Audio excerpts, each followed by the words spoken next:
I can't find the start of me without seeing the start of you. And I know things have to change, but I find it strange, and I know you do. And I've been going in circles all. Whether in Nepal there may not be some some Rinpoche? Nepal is a dangerous country. Insofar as in Nepal people get confused by the mixture of different traditions.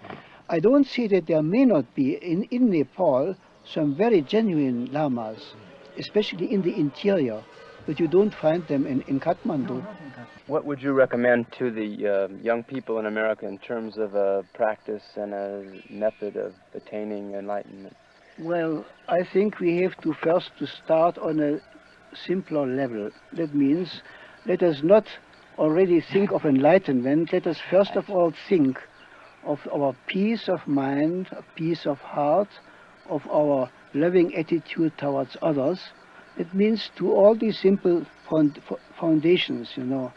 Enlightenment, if people start with the idea of enlightenment, I'm afraid they, not that they aim too high, but they should first make the first steps before they aim at the very summit. Certainly the idea and the ideal of enlightenment should be at the back of their mind. I don't say no. But people who set out to achieve something, you know, that very idea of achievement, which is in America very strong, that is a strengthening of ego.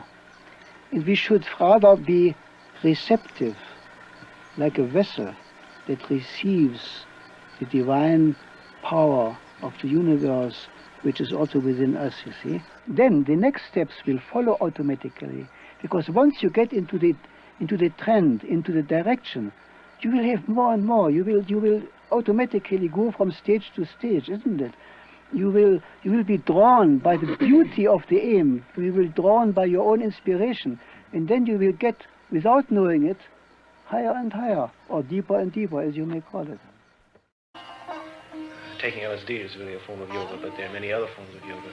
And the point, very briefly, of practicing any form of yoga is to try to maintain an expanded level of consciousness. That is, you take LSD, you go out, and you come back.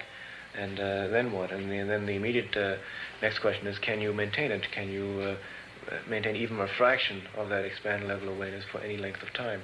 And that's where the methods, so-called methods of yoga come in. Dr. Ralph Metzner, a psychopharmacologist and Timothy Leary's principal assistant, with his description of the LSD experience. When you take LSD, everything falls apart. All learned structures, all thought patterns, all beliefs, opinions, emotional convictions, positive or negative, they all fall apart.